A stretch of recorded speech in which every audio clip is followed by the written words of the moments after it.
안녕하세요. 한의사 이경입니다. 자, 오늘도 암치료에 여념이 없으신 전우현 원장님 모셨습니다. 안녕하세요, 원장님. 예, 안녕하세요. CS 한방병원 전우현입니다. 자, 원장님께서는 특히 암재활 치료 중에서 근감소의 관리와 운동의 중요성에 대해서 관심이 많으시잖아요. 자, 오늘도 그와 관련된 소식일까요? 예, 맞습니다. 그동안 제가 말씀드렸던 내용들을 간단히 정리 한번 해볼게요. 크게 두 가지로 정리할 수 있다고 생각합니다. 먼저 첫 번째로 운동은 인체의 염증을 가라앉히고요. 순환을 도와주고 그럼 좋은 수면을 취할 수 있게 해주는데요. 이것을 통해서 종양 미세 환경을 개선할 수 있고 그러다 보면 미세암을 해결하는 데 큰 의미가 있죠. 결과적으로 암의 재발 방지에 도움이 될 수 있다는 것이고요. 그리고 두 번째로 운동을 통한 체중과 근육량의 유지는 항암 치료의 효과를 높이는 지름길이 되고 항암의 부작용을 최소화해 주면서 역시 이를 통해서 생존율을 향상할 수 있다는 것입니다.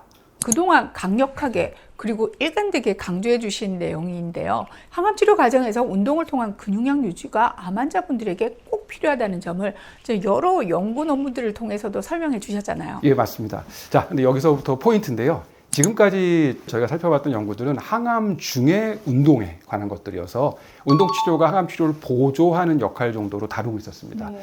환자들을 대하는 저희 의료진들도 이런 관점이 사실 많습니다. 대부분일 겁니다. 심지어는 운동을 암치료에 있어서 이제 보조적인 도구로 생각하다 보니까 치료 과정에서 환자들이 알아서 해야 하는 저희가 진료하는 것과 또 별개로 사이드로 치부하는 경향도 좀 있었습니다. 그런데 이런 인식을 확 깨주는 아주 획기적인 연구 결과가 그것도 신뢰도가 매우 높은 저널에 실렸기 때문에 꼭 소개해드려야겠다는 마음으로 준비했습니다.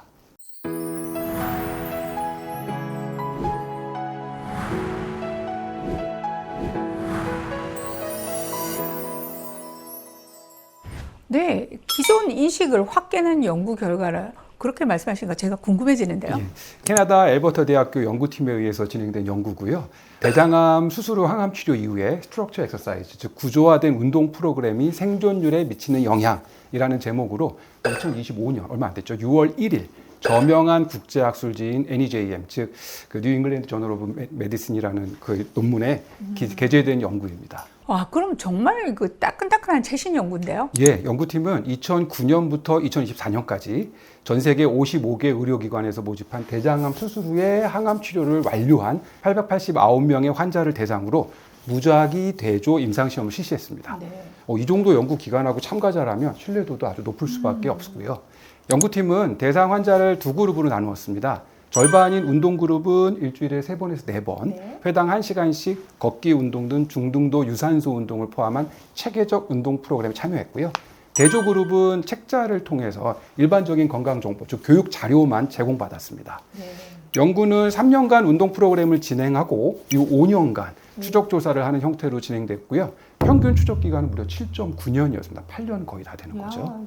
지금 보고 계신 연구 결과 정말 놀라운데요. 운동 프로그램에 참여한 그룹은 암의 재발, 새로운 암 발생, 사망 위험 등의 교육 자료만 제공받은 그룹에 비해서 28% 낮았고요. 5년 무재발 생존율은 운동군이 80.3%, 교육군이 73.9%로 나타났네요. 또 8년 후에 전체 생존율 역시 운동군이 90.3%, 교육군은 83.2%, 이보다는 유의하게 높은 결과로 나왔고 사망 위험도 37%까지 줄어들었군요.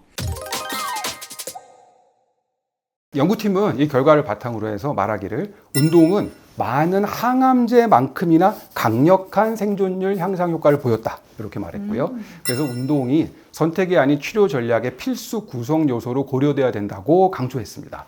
그리고 또 연구팀 또 이어서 말하기를 일주일에 3번에서 4번 네. 하루 1시간 정도의 빠른 걷기만으로도 충분한 효과를 얻을 수 있고요. 그리고 또 2기에서 3기까지 대장암 환자 10명 중에 3명, 30% 정도는 수술과 항암 치료 이후에도 재발을 보통 경험한다고 합니다. 운동이 이런 고위험군 환자의 생존율을 실질적으로 높일 수 있음을 처음으로 입증한 논문이다라고 연구팀은 강조했습니다. 가장 인상적인 것은 운동이 항암제 수준의 생존율 개선 효과를 보였다는 점인데요. 자, 다른 전문가들은 이 결과를 어떻게 받아들이고 있을까요? 예, 전화 원장님처럼 이렇게 깜짝 놀라고 있죠. 반응과 별반 다르지 않고요. 미국 임상종양학회 ASCO의 줄리 그라울로우 최고 의료 책임자가 말하길 이번 연구는요, 암 치료 후에 운동의 중요성을 입증한 아주 최고 수준의 증거라고 하면서 임상 현장에서 암 환자의 회복을 돕는 운동 프로그램이 이제 좀 더 적극적으로 도입돼야 된다 이렇게 평가했다고 합니다. 그리고 운동이 면역력 강화, 염증 감소, 기분 개선 등의 복합적인 생리 효과를 통해서 암 재발 방지에 기여한다고 연구팀이 말했는데요. 여러 번 강조드렸지만 이게 운동의 종양 미세 환경 개선 효과가 실제로 이번에 입증되었다 해도 무방하다고 생각합니다. 사실 암 치료에 있어서 운동이 중요하다는 건 누구나 알고는 있죠. 하지만 그 수준이 그냥 건강 상식 선상의 보조 역할 정도였다면 이제는 확실한 근거 속에서 확고한 치료법으로 도약한 느낌입니다. 즉, 암의 치료 전략에서 보완적 치료법이 아니라 핵심 요법으로 승격한 셈인데요. 자, 그런 면에서 그동안 전현 원장님의 치료 포커스가 빛을 발한다고도 볼 수 있겠네요. 감사합니다. 그런데 여기서 제가 정말 꼭 당부드리고 싶은 것이 있습니다. 운동은 미리 시작해야 한다는 점인데요. 대부분의 환자분들이나 저희 치료한 분들이 악액질 상태거나 혹은 이에 준할 정도로 신체 상태가 좀 안 좋아졌을 때 근감소에 대한 대처를 시작하는 경우가 많습니다. 하지만 이때는 아쉽게도 운동 프로그램 자체를 진행하는 게 어렵거든요. 네. 정말 하셔야 되는데 못하는 경우가 너무 많아요. 따라서 이런 악액질 상태에 가기 전 암을 진단받았다 그러면 그 즉시 운동 치료를 적극적으로 시작하시는 것을 아주 좋다고 말씀드리고 싶습니다. 그리고 반드시 스트럭처 엑서사이즈죠. 마음대로 하시는 게 아니라 정해진 프로그램을 진행하는 것이 중요하다는 점도 꼭 기억해 주시면 좋겠습니다. 네, 그냥 운동이라고 해서 그냥 하는 운동이 아니라 그렇죠. 정해진 그렇죠. 전문가의 프로그램을 말씀하시는 예, 거죠. 맞습니다. 오늘은 운동치료의 필요성에 방점을 찍는 방송이라고 생각됩니다. 도움 말씀 주신 전현 원장님 그리고 시청해 주신 구독자분들께 감사드립니다. 감사합니다.